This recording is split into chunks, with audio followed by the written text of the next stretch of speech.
Assalamualaikum warahmatullahi wabarakatuh. Jumpa lagi dengan saya, Ego Channel. Banyak sekali yang bertanya sama saya, mengapa debt collector menagihnya lebih kencang? Padahal mereka sudah melakukan berbagai cara untuk menghadapi debt collector, tapi masih juga debt collector itu menagih lebih kencang. Jadi kali ini saya akan membahas masalah mengapa debt collector itu menagihnya lebih kencang.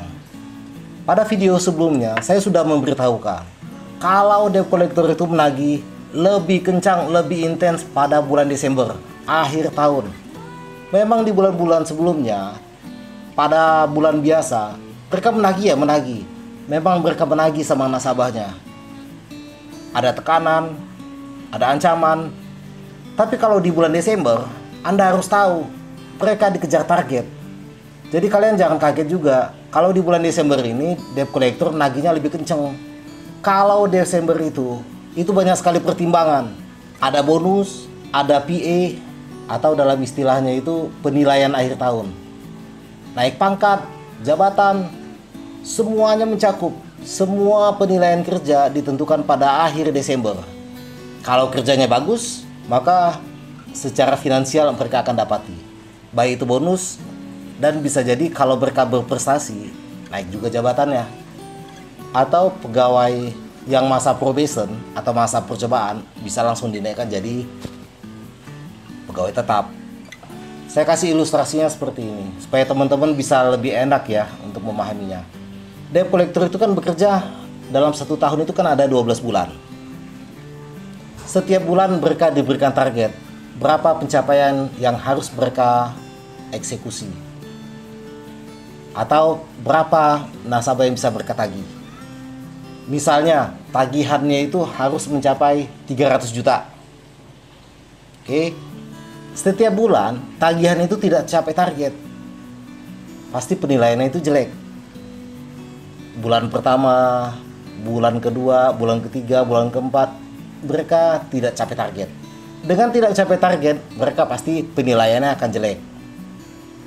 Bisa jadi mereka akan dikeluarkan. Tapi kesalahan dari bulan Januari, Februari, Maret, atau 10 bulan dia tidak target, atau 11 bulan lah mereka tidak target. Kalau di Desember ini mereka target, semuanya akan runtuh. Jadi mereka akan dibilang chief target, atau bisa mencapai target yang diberikan oleh perusahaan. Makanya di Desember ini mereka selalu menagih berbagai cara mereka lakukan. Mau intimidasi, mau apapun juga. Yang penting mereka tagih bagaimana caranya kalian itu bayar. Tidak ada jalan lain. Bagi debt collector, pilihan ada 2. Yang pertama, tidak capai target, mereka akan diomelin sama atasannya. Itu dikeramasin lah. Yang kedua, mereka lakukan penagihan, apapun caranya. Memang prosedur penagihan itu ada. Ada tata cara penagihan. Tapi fakta di lapangan itu akan berbeda. Apapun ceritanya, mereka harus bisa menagih kalian. Jadi debt collector itu bisa menagih kalian itu berbagai cara. Ataukah debt collector itu menghubungi saudara kalian, orang tua kalian, anak kalian, atau siapalah keluarga kalian. Mereka akan menagih, membuat lingkungan kalian itu resah. Loh, bagaimana mereka tahu saudara-saudara kalian itu?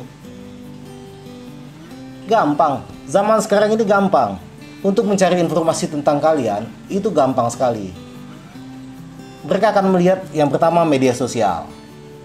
Apakah FB atau kalian lain. Mereka akan cek semuanya.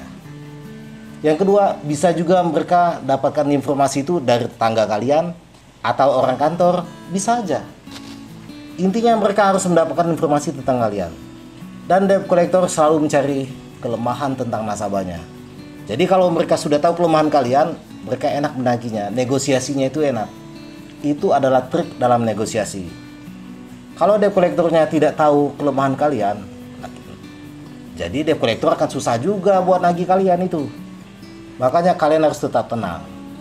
Yang kalian takutkan itu apa? Misalnya dari sisi hukum. Ingat, hutang itu adalah ranah perdata. Jadi tidak bisa dipidana, tidak bisa dipenjarakan. Jadi apa yang kalian takutkan? Intinya kalian akan aman, tidak akan terjadi apa-apa. Tapi pesan saya di sini, kalian tetap menghadapi debt collector itu dengan santun ya. Tidak boleh melakukan hal-hal di luar yang dilarang oleh negara.